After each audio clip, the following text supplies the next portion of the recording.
Greetings, Exponential family. It's my pleasure to welcome you to this special webinar, Can a Denomination Become a Movement? My name is Bill Walkemeyer. I'm part of the Exponential team. And for those of you that might be new to Exponential, we exist solely to serve a growing number of healthy, disciple-making leaders who champion reproduction. If you've been around Exponential, you may have heard us reference our 16% mission. And that really just comes from this idea that from the diffusion of innovation theory, that once you get 16% of a population behaving a certain way, that's enough to kind of pull the rest through. And so our focus is on helping churches that have had this sort of focus on addition, sometimes addition for addition's sake, to change that posture to ascending and releasing posture, a posture of disciple making that really leads to movement. And so that's what Exponential is all about. This particular webinar, actually, the genesis of this goes back to a workshop that Ed Love led at the Exponential Conference this past March. And it was for denominational network leaders. It actually had the exact same title, Can a Denomination Become a Movement? And that particular room was packed. If I remember correctly, there were 5 or 6 seats open in front, but there were 7 or 8 people standing in back. And so it was packed. And there was a number of people that Ed and I were texting each other the following week and found that another number of people that had been part of that workshop had reached out to Ed. And so Ed and Larry Walkemeyer and I talked, and we agreed to actually do we're doing a cohort for denominational leaders this coming season in the Multipliers learning communities.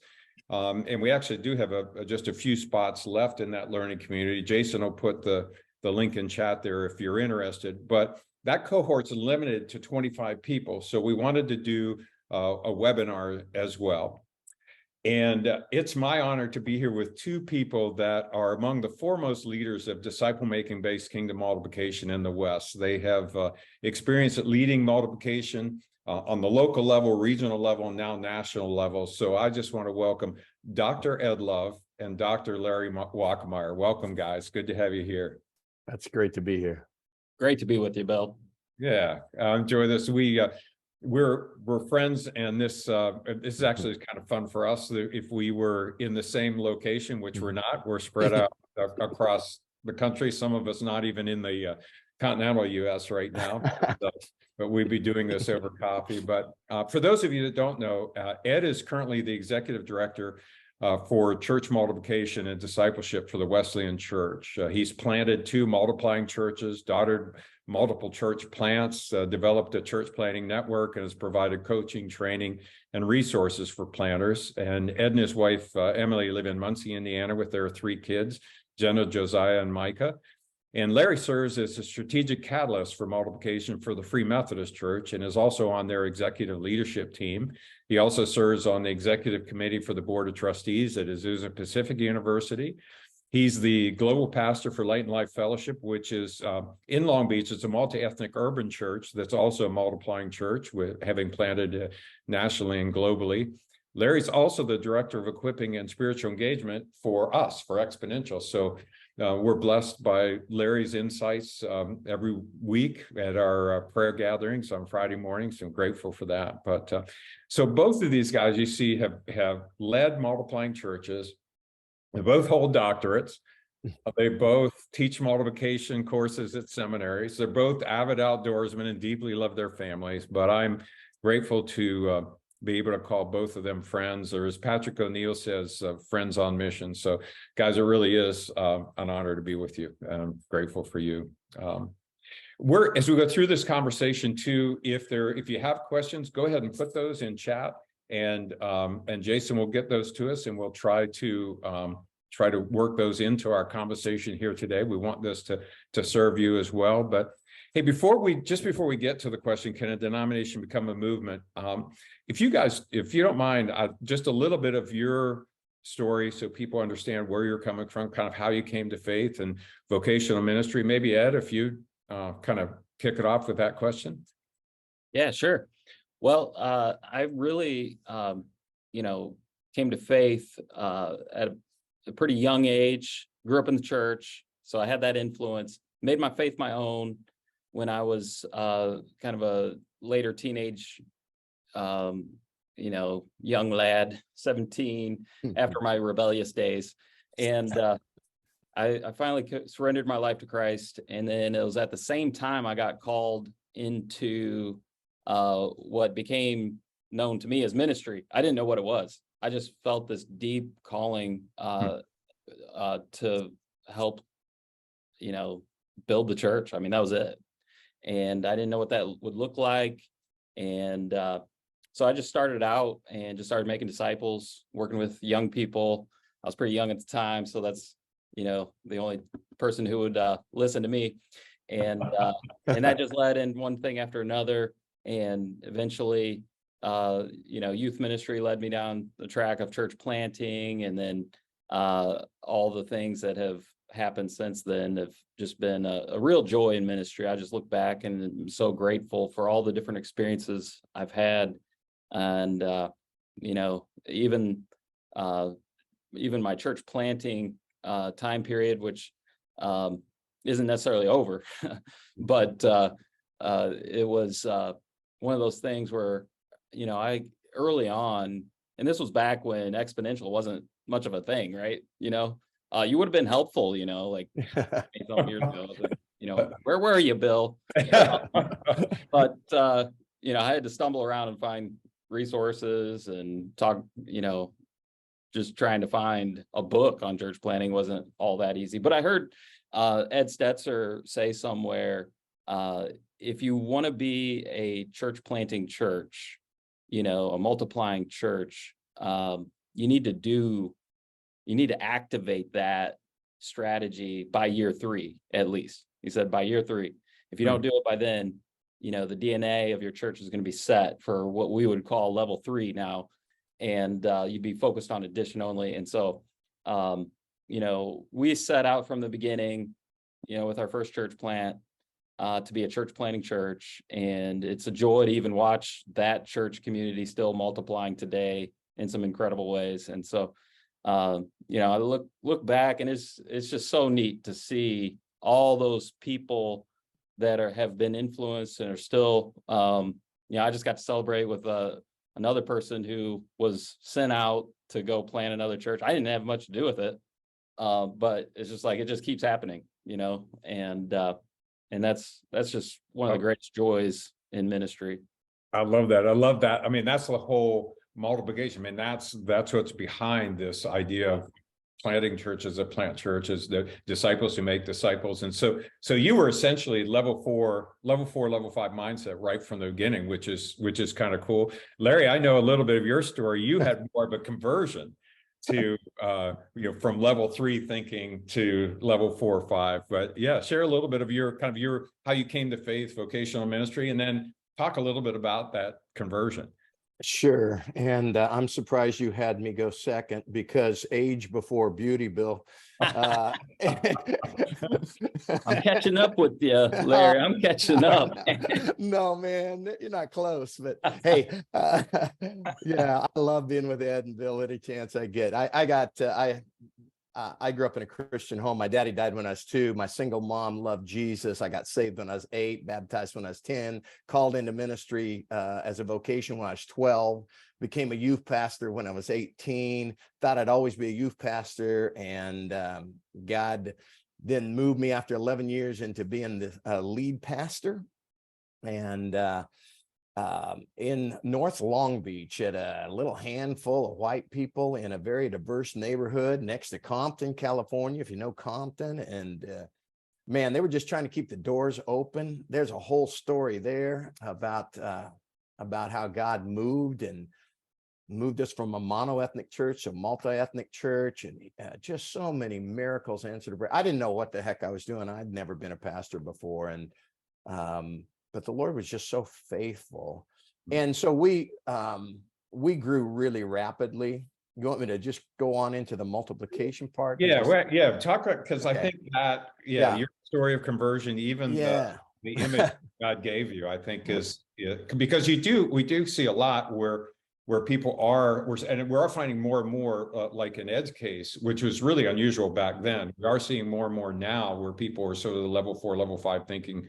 But you had a conversion that I think is Exactly. I love Ed's story, and wish that would have been my story, because when I started as a senior pastor, church growth was at its paramount, and that's what I was reading, that's what I was hearing, and so I wanted to grow the fastest growing church in Long Beach and in our denomination, and we only had 39 parking spots, and so I said, thanks a lot, God, how's that going to happen?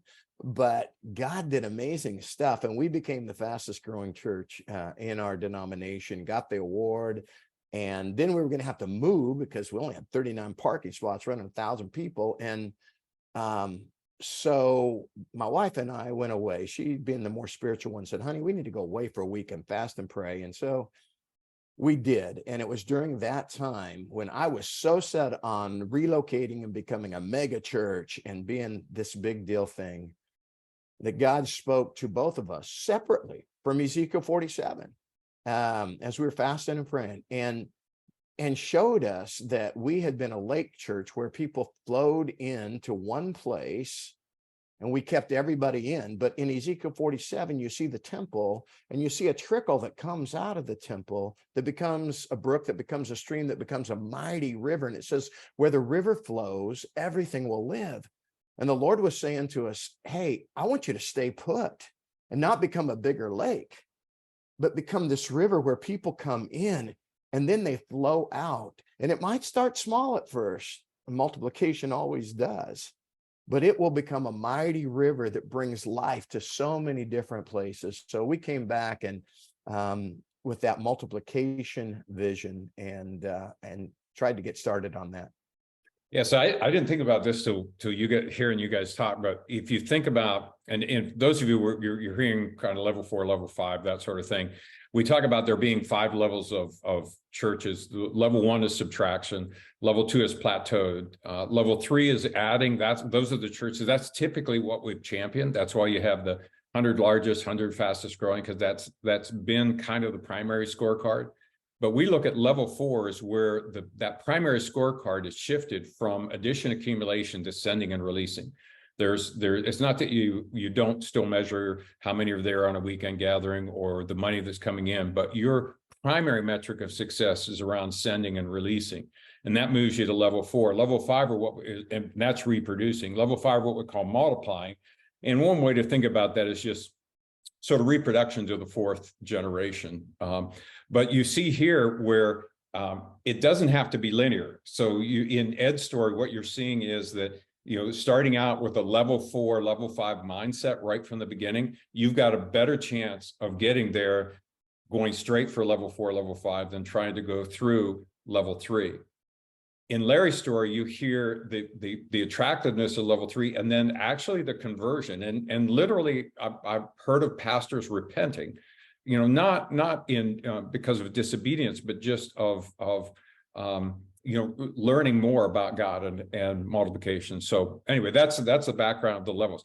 I want to get into onto the can a denomination become a movement? And I think I'm gonna change up the question just a little bit and say, let's assume that denominations can become a movement for a moment and say, how would a denomination become a movement again?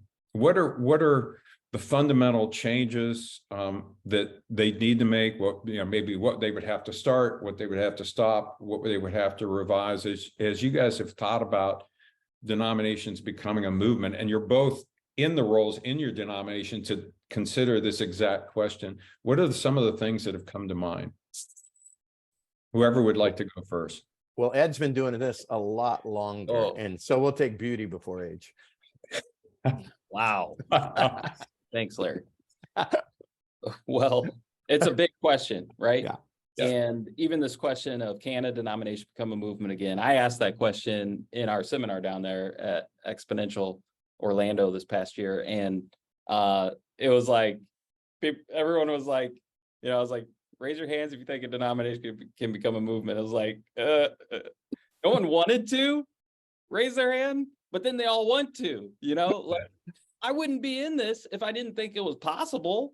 Like, I'm not here to maintain the status quo of an institution. Like, that's not what I'm about. So I feel like there's got to be a bit of hope for that. Yeah. And knowing, like, I mean, it happens to be both of our traditions, coming out of the Wesleyan world and the Wesleyan revivals of years past. It's like, that's how we started. That's our history. That's our lineage. And we got to believe it that, over the years, we did become an institution. We moved to preservation, and we've got to shift back to multiplication movement. That's the path that we have to travel on now. And, that's a unique journey, but you got to believe that it's possible when you start this journey, I think. And when you say yes to a denominational leadership role, whatever it might be, there has to be this part of you that believes that, it's, it's possible. And the role that you play in it can help open up more and more opportunities for a movement to happen, and God can use you in that way. So I just encourage you, just lean into that if the Spirit's present on you, or you wonder why you're in this role in a denomination, when other people say denominations are done, they're dead, they're dying, everything's on the decline, and yet you're the oddball that stands out that says, I don't know, maybe there's a chance, maybe it could be us. And that was our journey in the Wesleyan Church, like 7 years ago now. When I first started my first role to serve the national church was director of church multiplication. So I was just over church planning systems and all that. And that was the question that we began asking, ourselves. Can a denomination become a movement again? We want to start that conversation with our leaders, and even those who are skeptical and suspect of that. We want to start this conversation, and then ask the Holy Spirit, and through a prayerful kind of environment, just ask the Holy Spirit. Like, we know we can't control it. We're just stewards of the leadership roles that we have, but God, would you let it be the case? Like, we are available for that. We want that. We're willing to change things that are holding back the movement, and if we have slipped in our thinking, we want to be open. We want to be able to be an organization that'll do things differently and lean into that original multiplication movement that even started us in the first place. Yeah. And so, that's kind of where we were at. And it's a big question when you ask, what do you got to start, stop, and revise? But I think one of the things you got to start is even yourself being open that it's a possibility. If you don't think it's possible, you might as well just jump out now. But if you do think it's possible, and if you see potential that people can change, conversions like Larry and his level 3 mentality can shift. People can shift. It takes a little time, but people can shift. And you could see a breakout of churches. I actually believe that the denominations, all of them, have the potential because of their structure and organization. That's actually not what holds it back, but that's actually what could release it and empower and equip it to become a multiplication movement again. And then you've got a whole, like, if a lot of churches are doing that, then you've got a lot of things happening, by like one individual church becoming a multiplying church. I don't know if that becomes a movement, but when you have a lot of churches doing that and multiple denominations now doing that, wow, watch out, Yeah, it's an interesting perspective. Yeah, it's an interesting perspective. And I don't know all denominations, but the ones that I know of do have movement that's part of their history. And I've heard people say it's part of our DNA. I don't know whether that's latent DNA or, whether that can be, but Larry, would you say you're as optimistic when you look at denominations? And well, it depends on the denomination. I sense a hesitation there. Yeah, my hand, but I will say, when I was a superintendent for 5 years, but before being in this national role, while I was also pastoring Light and Life. But what we saw at Light and Life was that once we changed our mindset and the DNA and the culture began to change from an addition only to a multiplication river being released, is that we didn't relocate. And yet now there are thousands of people who trace their spiritual lineage to that local church. And so when they asked me to come into a national role, they asked me to come and do nationally what we'd done locally. Well, that's a whole different beast, but there's a lot of overlap. But Ed is so right. If you don't have the faith and the vision that it can become a movement again, you're a non-starter. And so I had to surrender my doubt. Not that it's all gone, but I had to surrender that and say, Lord, I'm going to believe and work towards a vision of movement for the Free Methodist denomination, even though there's so many challenges that we have as a denomination. And Bill, you pointed this out as well. Almost every denomination has movement in its history. And so if we can go back and capture and revive that DNA and use that to propel us forward. So it will help us in selling this vision that we can do this. There's nothing holding us back. And to your point that, that we've got some of those systems and structures in place. When one of the things I always talk about in denominations becoming movements again is this word chaotic, because if you understand this word that D. Barak, who was the founder of Visa, he came up with this word, but you've got these three circles of chaos, order, and control, and they're overlapping. And when you're in a movement, you really are in that almost chaos time, but you put enough order in so that you can capture the momentum, and that's that chaotic overlap, chaos and order. But as denominations mature, they move further the other direction from order into control. And now the institution begins to protect itself. That's the priority versus the movement. And if you don't give enough freedom, allow enough chaos, you'll never get back to the movement that you had originally. Instead, the denomination will work to protect itself. And so, it's that radical vision, faith, radical prayer, that begins to loosen up those controls and create the space where the Spirit can work to become a movement. Yeah, I like what you, first of all, a couple of things that I see as a denominational leader. If you're not convinced, you've got to begin there. You've got to begin the prayer work or whatever, or step aside. Really. You've got to be that work's got to be done. You both alluded to this idea too that, and Ed, I think you said we moved to preservation, which is natural for any organization, any institution. What are you guys doing to move to a more chaotic, when you move to preservation, you've set things, that are metaphorically in stone. What are some of the steps that you've taken to begin to see some of those barriers removed?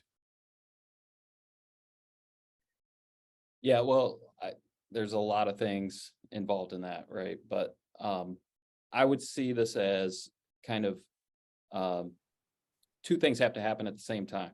So we talk about top-down leadership and bottom-up leadership. Yep.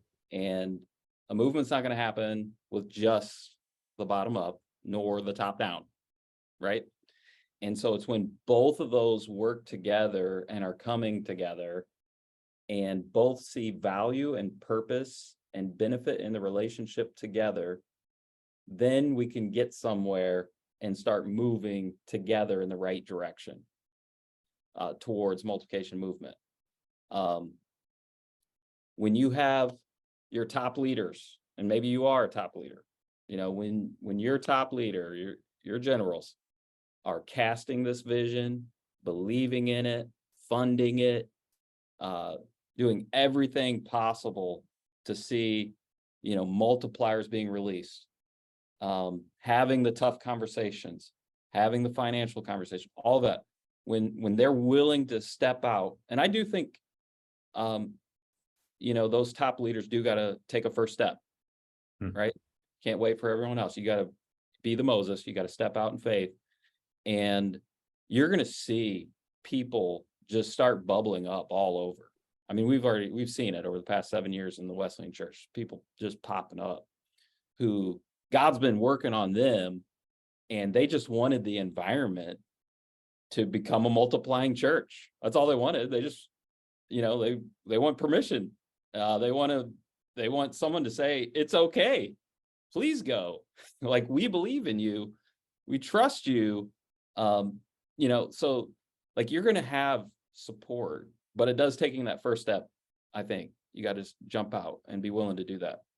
I don't know, Larry, you want to add? Larry? Yeah, Larry, what would you add to that? Yeah, no, on that point, almost specifically, I totally agree. And I was going to say almost exactly that. If you don't have the folks that have the organizational authority, creating space for movement to happen, it's going to be very difficult to happen. You'll more likely have a splinter off of it, because you'll get this bubbling up from below, this organic grassroots people moving in the spirit. And if the top leadership doesn't create space for that, then that group will splinter off. And so it's movements are carried by apostolic leaders, and often apostolic leaders are mavericks, and institutions want to control those mavericks because they're threatening. It's the institutional insecurity that causes that preservation that Ed's talking about. But when you get spirit-filled leaders at the top, they will, here's what they will make space. And here's a quote that I've used at every level of leadership, is that I reward mavericks and remove rebels.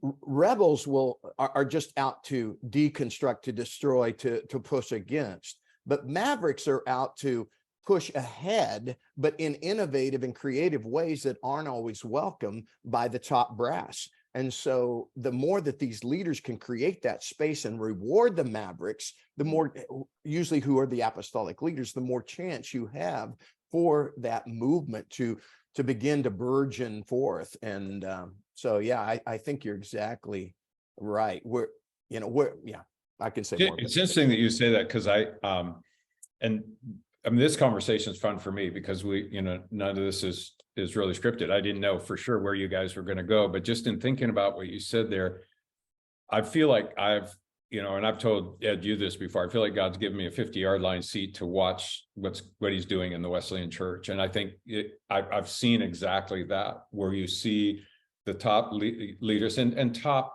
we don't mean importance or anything like that, but just in terms of their particular role, giving permission, creating space, and then having that bubble up from the ground. And out of that, and let me ask you guys this. So my experience in sharing the 5 levels that we talked about before, we talked about this magnet at level 3.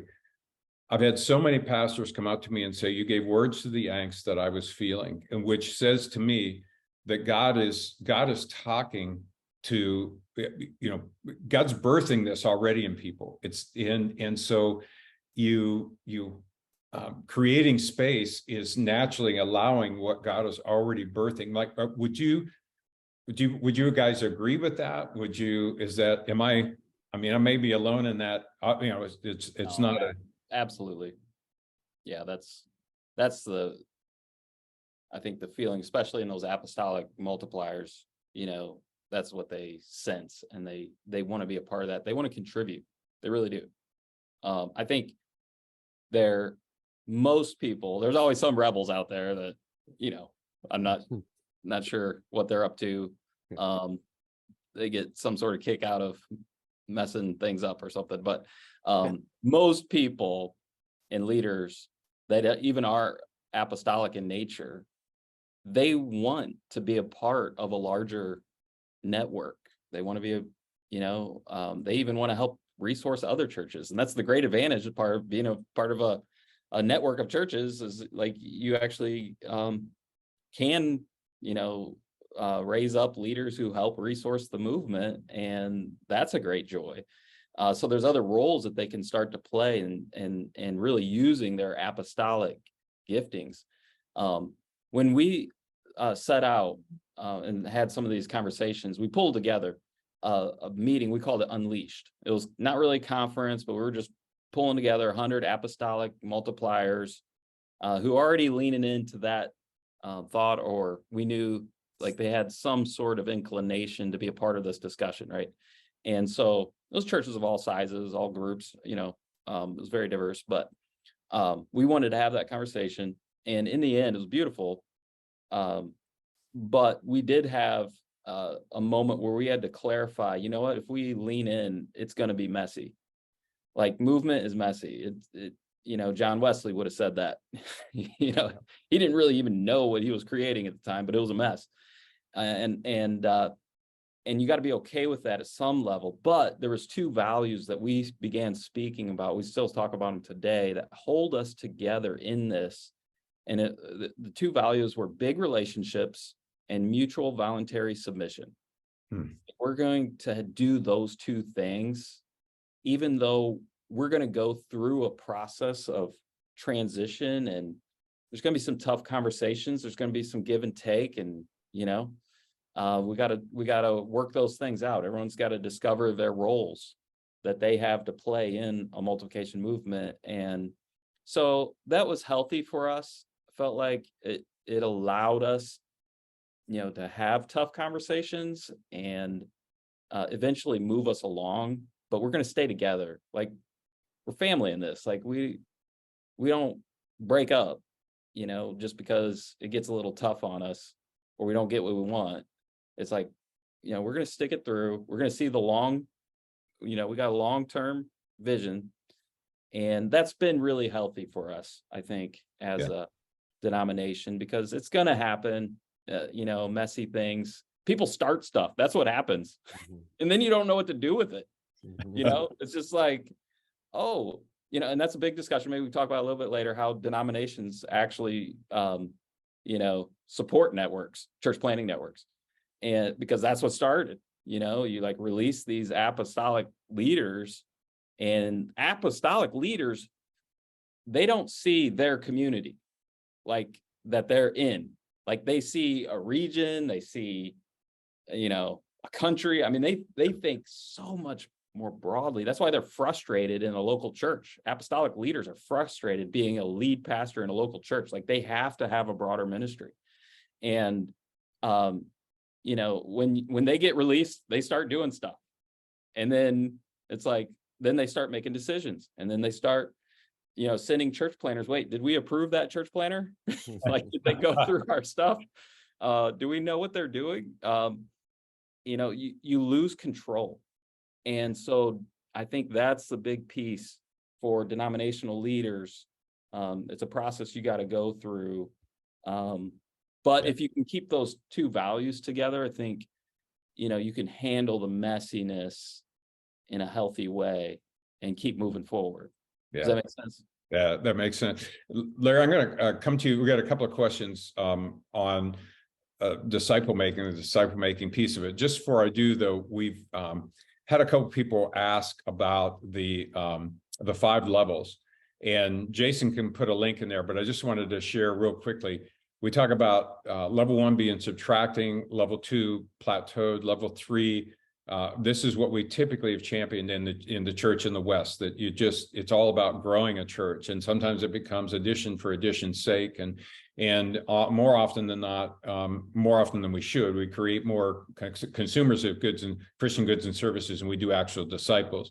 Level 4 is where you move into reproducing. Now, these are where the scorecard is shifted, and in some cases where a successful level 3 pastor has really had a heart change, a conversion to now being more about sending and releasing. If you were to look at Larry's church post-conversion, prior to the conversion, it's all up and to the right in terms of attendance and giving.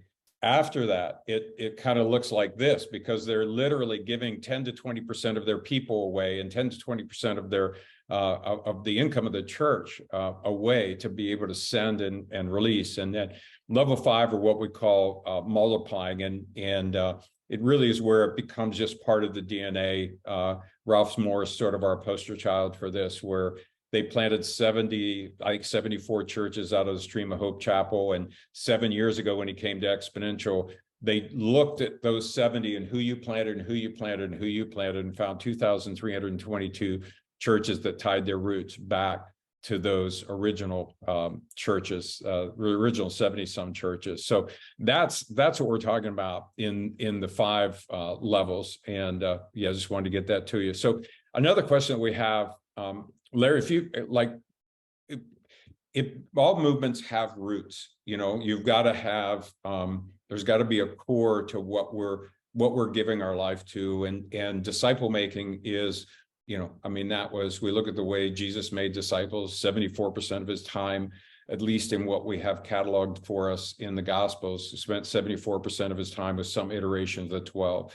What are there disciple making books or curriculum, or what would you recommend in the area of resources like that, Larry, and then we'll come back to you, Ed.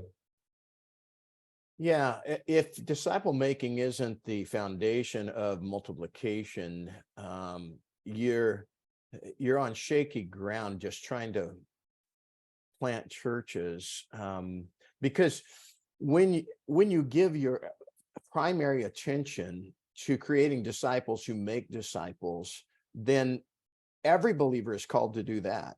And if you begin to speak that to your church, you begin to get the foundation of multiplication, because every believer can make a disciple and is called to.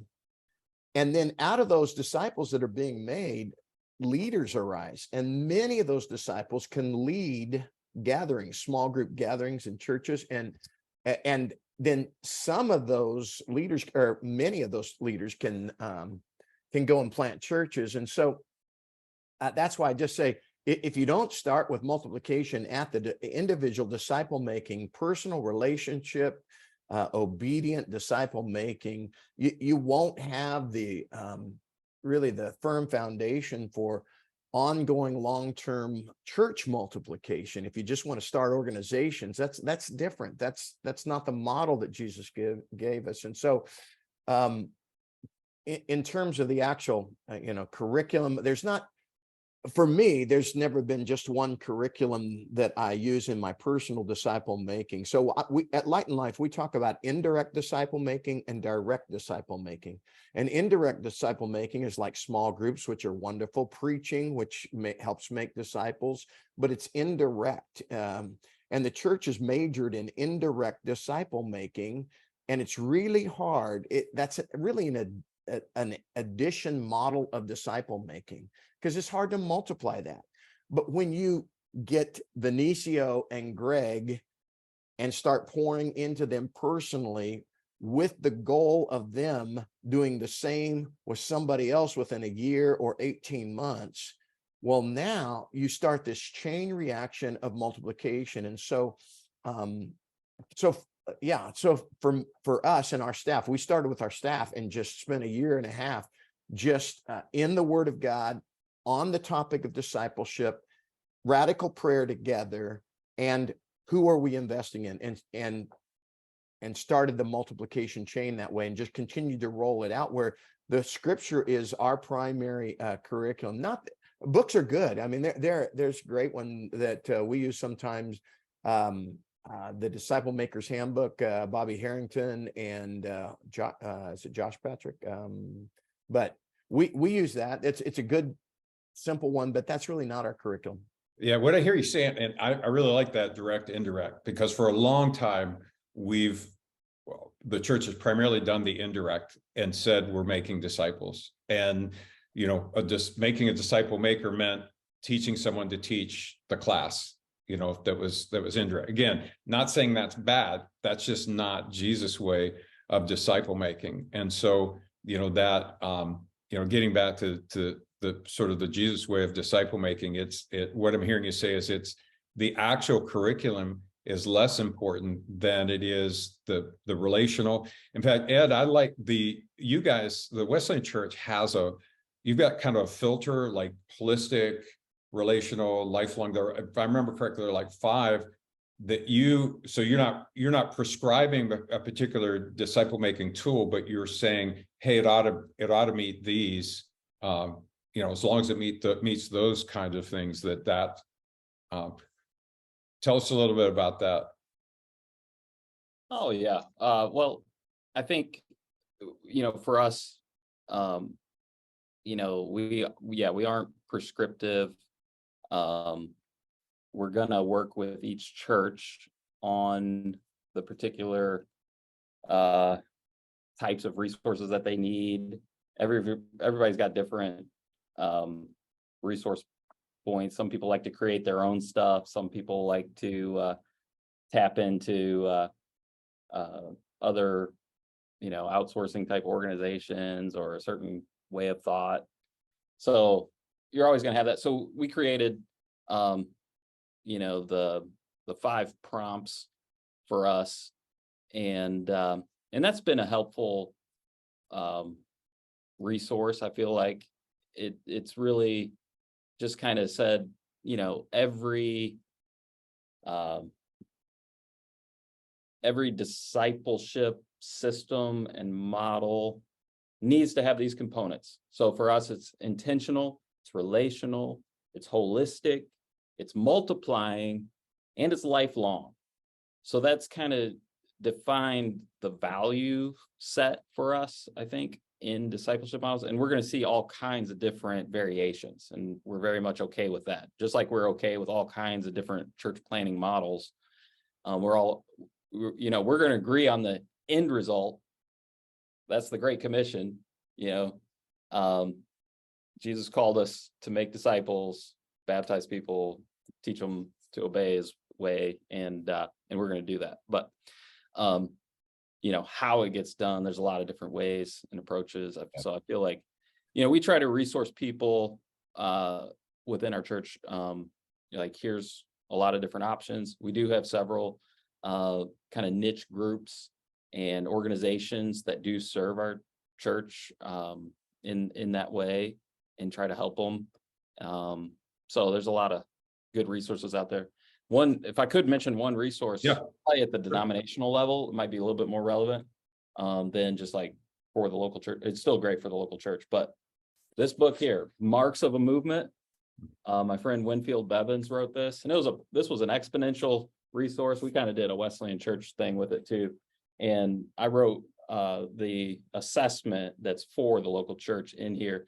And this is an incredible resource for denominational leaders to really think through, what are the marks of a movement? And I kind of, when this came out, like, I readjusted my job description to line up with the marks, because that's what I want to see happen. My work contributes to the movement. And so it just makes a lot of sense, to make sure there's an emphasis in every one of those different marks, so that, 10 years from now, we can look back on our work and say, we were doing the right things. Yeah.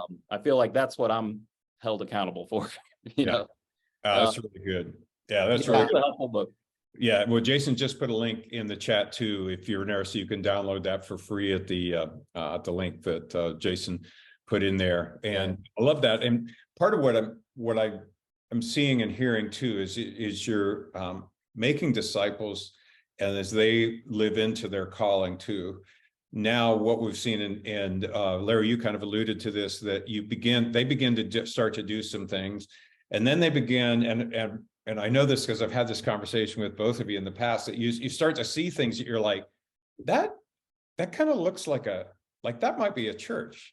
Like, they don't have a building, they don't have a 501c3, but and so you both have wrestled with minimum ecclesiology to begin to, which I think is a really healthy process to go through. And I was challenged once to not use the phrase minimum ecclesiology because it sounds like what's the least we can get away with. And he encouraged me to use the word core essence. So I do try to remember that. But what's the core essence at its simplest form? What's the a core essence? And Larry actually did a lot of work and just researching the scriptures. And in the Mobilization Flywheel ebook, which Jason, if you wouldn't mind putting a link to that in the chat as well. I think it's chapter 6.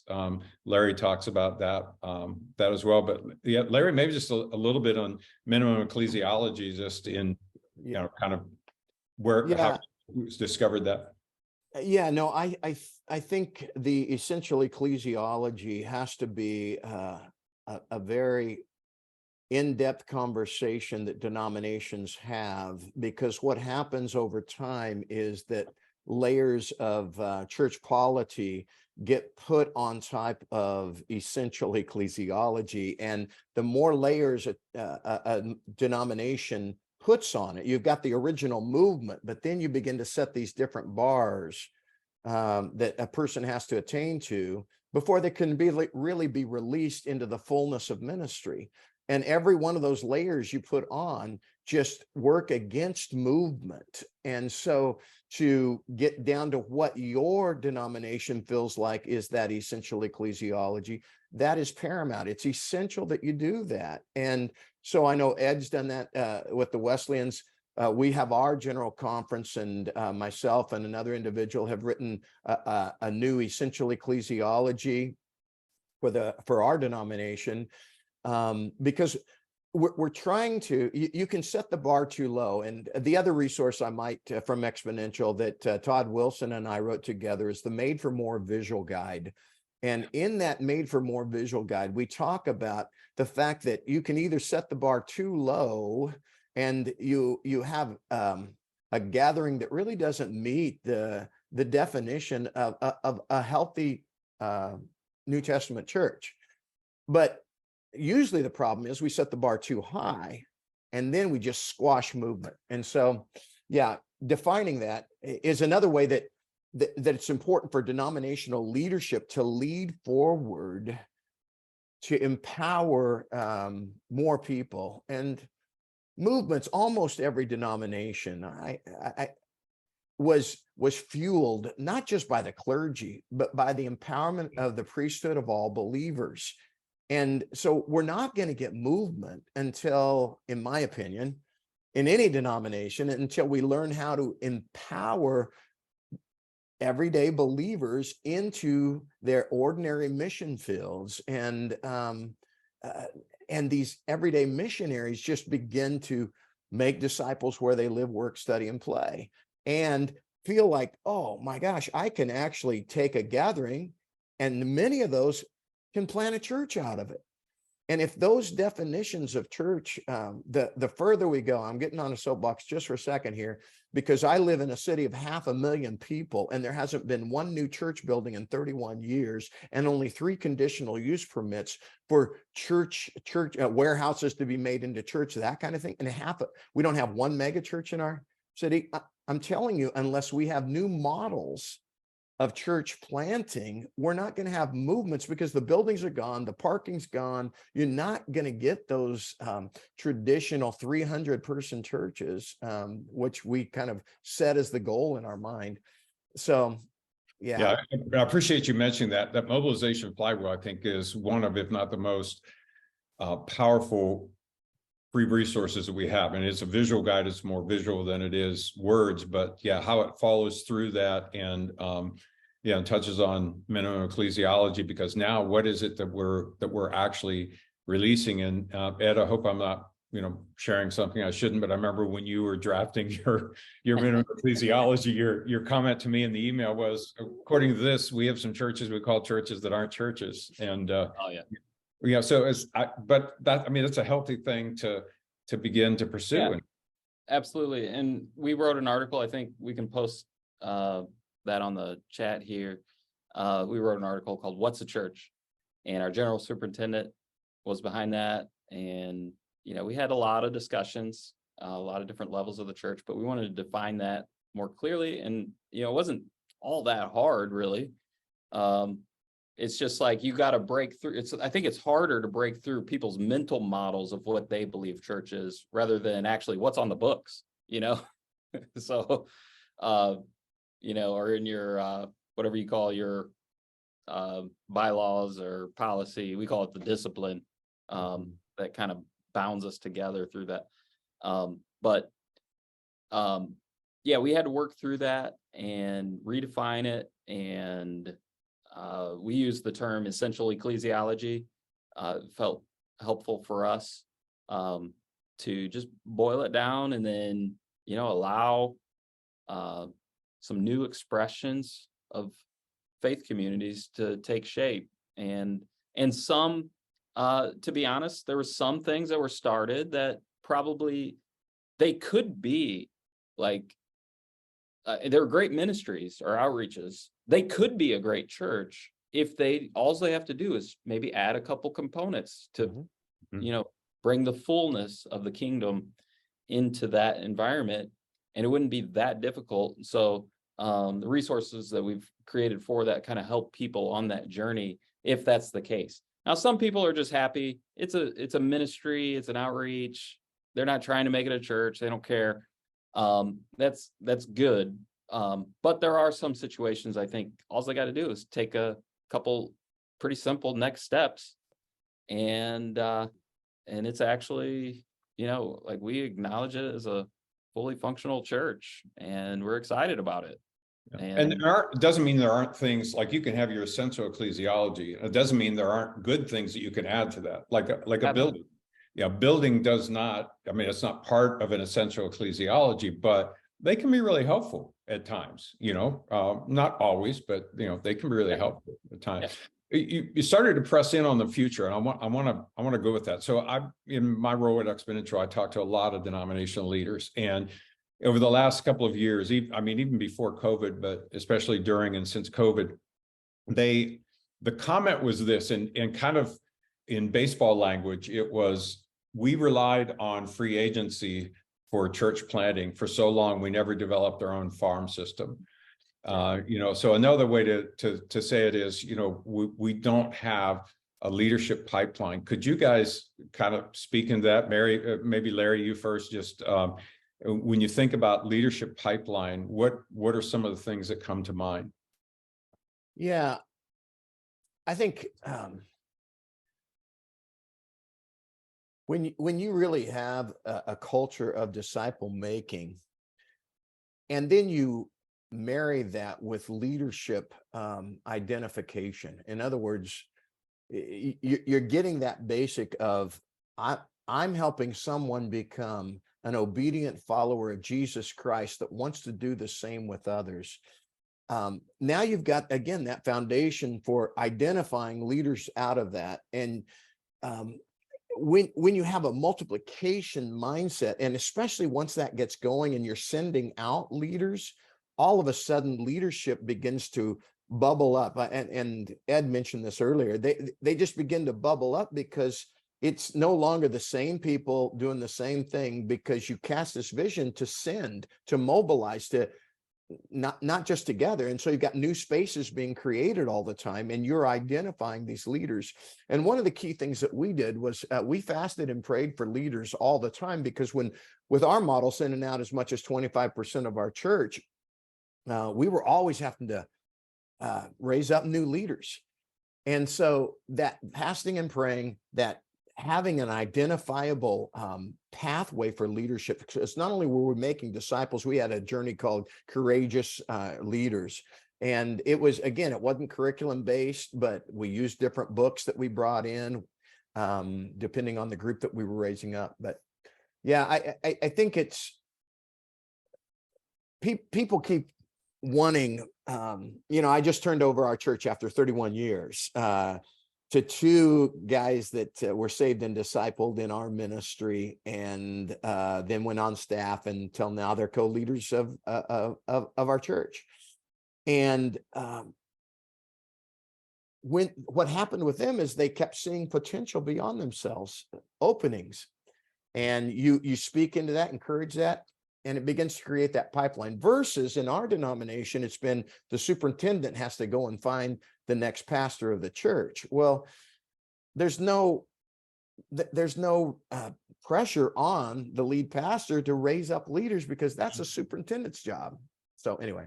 Yeah. And so how would you speak to leadership pipeline? What's that look like? That's great. Totally agree with Larry there.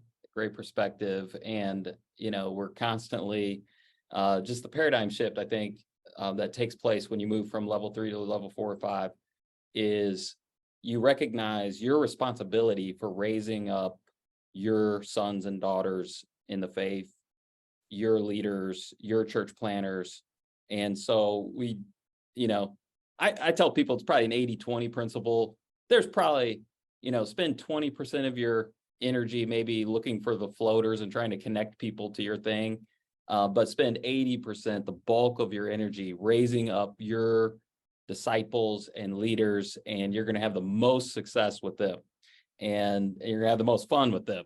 And so do that work, and that's the hard work that it takes to see a multiplication movement happen, but it is so worth it. So we really try to get people to focus in on that and don't think about like the supermarket, church planner supermarket world where you can, purchase a church planner somewhere if you give them enough money or a facility or this or that and all the hoopla.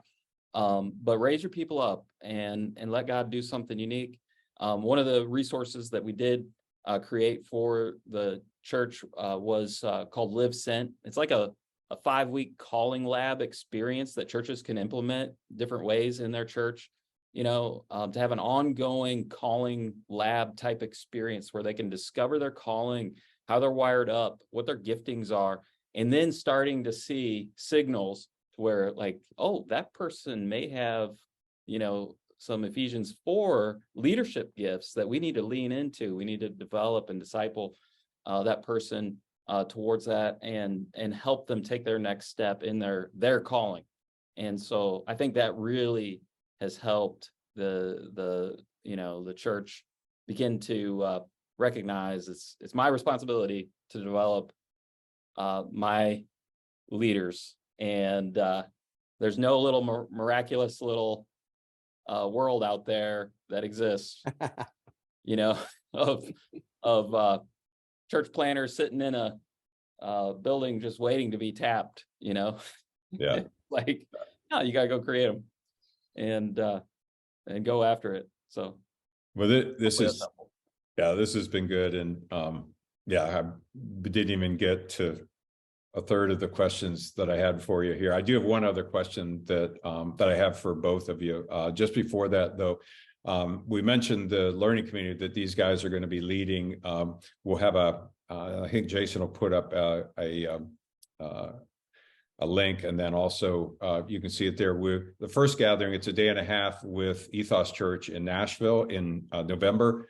Then we'll be the last week in January, we'll be at Hill Country Bible in Austin, and then we'll finish in May of next year at Community Christian. And there are just a few spots left in that.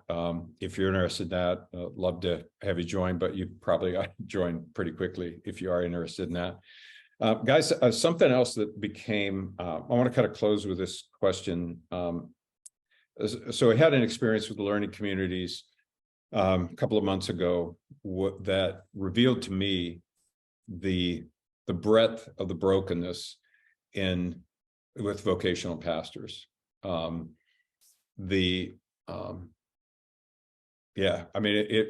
still trying to just even process that and the role of responsibility we have in addressing that in our learning communities. And just as exponential, one of the things I mentioned is we're serving healthy disciple making leaders who champion reproduction, and that very first word healthy was intentional. And so I guess a two-part question for each of you. Like, are you seeing the level of brokenness that I feel like now I'm beginning to see? And two, how are you addressing it in your denominations?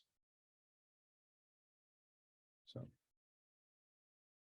you want to go first, Larry? Yeah. No, I'm seeing more and more brokenness. I think COVID helped exposed that, and just the polarization and controversy that is growing out of the attendant issues that came during that time and continue. The pressures on ministry have never been more. And so if a person is not relatively healthy as a leader, you just can't cover it up anymore like you used to. It just starts coming out, and people either burn out or carnal out, or they just they rust out. Yeah. And so it is being exposed. And so I think denominational leaders, if they want to have a movement, they've got to address the ongoing spiritual, mental, emotional health, relational health, marriage health of their leaders. And so there's a multiplicity of things that we're just doing both regionally and denominationally to try and address those needs with pastors. We're doubling down on our resources that we're making available, but it really comes down mostly to relationships that are life-giving for pastors, where they can be transparent and be encouraged and share their burdens. And so few pastors have spiritual mentors and spiritual peers that they can share life with. And so if we don't press into that, we're not going to see the level of health or just the level of spiritual zeal and vitality and passion that'll set fire in others, because they're just dealing with their own stuff too much. So yeah, it really, really important. Yeah. Ed, anything you want to add to that? I don't have a whole lot more to add. I think, brokenness is where movement always starts. I feel like brokenness for lost, and recognizing, that's what drives us. It's not about becoming anything. It's not about being recognized as anything. It's just like, you see the brokenness in the world and the lostness, and that's why you do what you do.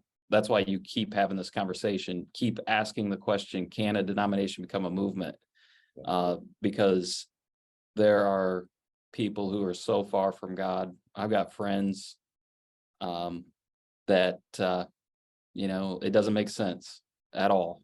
Jesus church doesn't make sense, and I just continue that prayer Jesus said to pray, the harvest is plentiful, workers are few, and keep praying for workers of the harvest. Yeah. And that's what we do. I set my alarm for 10:02, Luke 10:2, and just a regular reminder of that's what we're called to do, seek and save the lost. So yeah, if this whole journey with denominational leaders is anything, I think it's going to be that, because we have a role to play in that at the end of the day. So hopefully that's a guys, this wrap up on for you. Yeah, it is. This has been good, and always good to be with you guys. You guys know I have such incredible respect for you, just as Christ followers, and grateful for your kingdom mindset. You certainly have the lanes that you run in, but you're really for the kingdom. And thank you for all of you that joined us today. I hope what you heard in that going back even to the very beginning of something that Ed said about, the denominations can be a barrier to movement, but in adjusting some things, they can actually then be a vehicle for movement to happen too. And so I hope you're encouraged by that, and know that we at Exponential are praying for you and trying to serve you every way we can. So thank you for being with us. Thanks, guys.